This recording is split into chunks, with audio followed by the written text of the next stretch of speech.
Salut! On prend 5 minutes et un café pour parler qualité?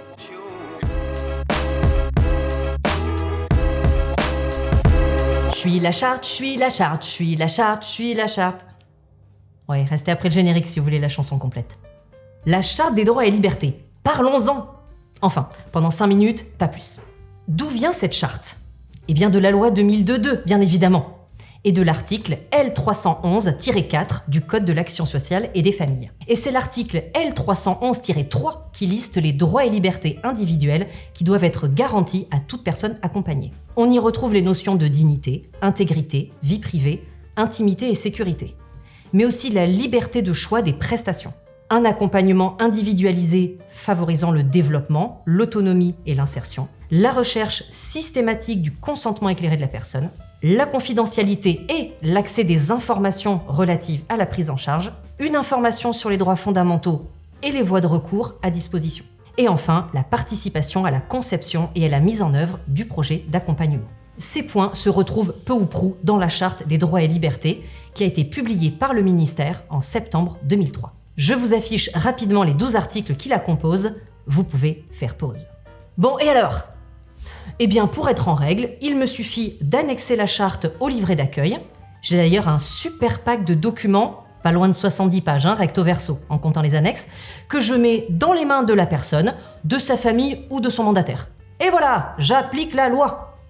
Et pour faire classe, j'ai même affiché la charte dans l'entrée de ma structure, juste à côté du numéro Allo Maltraitance, des conditions de saisine du défenseur des droits et de l'arrêté préfectoral qui désigne les personnes qualifiées. Oui, j'ai vu la dernière vidéo sur les 7 outils de la loi 2002. Et voilà, merci d'avoir pris ces 5 minutes et Non, le café est encore chaud, on n'a pas fini. Alors en vrai, elle sert à quoi cette fichue charte ? Premièrement, on le rappelle, c'est le sens pas si caché de notre démarche qualité et risque. Rappelez-vous le premier épisode de cette chaîne. Mais la charte, c'est aussi une information prépondérante pour les personnes accompagnées. En tant que résident ou bénéficiaire, je comprends mes droits et je suis donc capable de me faire entendre lorsqu'ils ne sont pas respectés. Enfin, la charte est un cadre de réflexion pour les équipes. En tant que professionnel, j'évalue et je questionne mes pratiques quotidiennes.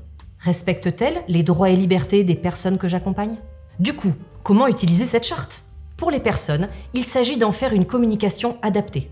Ce n'est pas le tout de réciter les 12 articles, il faut des explications claires, des temps dédiés aux questions et réponses et une vulgarisation du contenu de la charte. Par exemple, en présentant les éléments comme « voici ce qui est acceptable et ce qui ne l'est pas » ou encore « voici ce que nous vous promettons, ce que vous pouvez demander, ce qui vous revient ».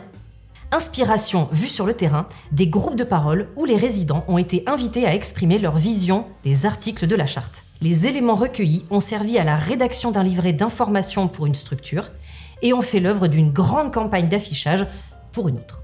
Pour les professionnels, la charte peut être utilisée de 1001 façons. Comme cadre pour les évaluations des pratiques professionnelles, comme support de réflexion éthique, comme outil de formation autour de la notion de maltraitance. Et oui, le non-respect de chaque article est, par définition, de la maltraitance envers les personnes accompagnées. Et bien entendu, comme un outil de sensibilisation, faisant le lien entre la charte, l'organisation et les pratiques professionnelles, décrivant ainsi votre démarche de bientraitance. Inspiration vue sur le terrain, un livret d'informations élaboré par les équipes et le comité bientraitance, destiné aux nouveaux professionnels et intitulé « Notre lecture de la Charte des droits et libertés ».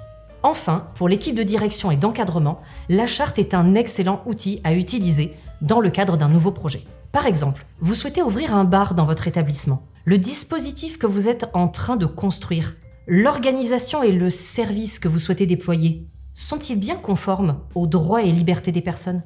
La charte peut également être utilisée pour animer un café des aidants, par exemple, ou encore pour proposer une réflexion commune avec le Conseil de la vie sociale. Elle peut enfin être un outil de communication pour parler du quotidien ou de vos projets, pour illustrer vos pratiques sur les réseaux ou avec la presse.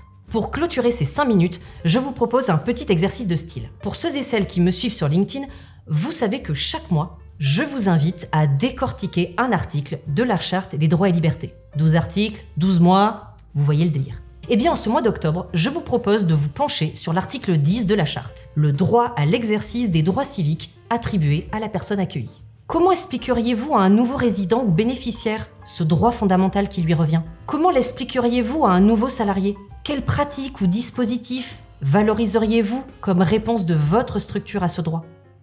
D'ailleurs, avez-vous des projets en cours qui viendraient renforcer le respect de ce droit?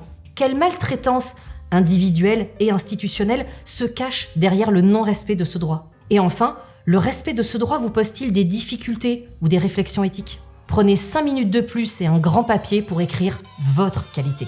Prenez soin de vous et rendez-vous le mois prochain, dès que vous aurez 5 minutes bien sûr.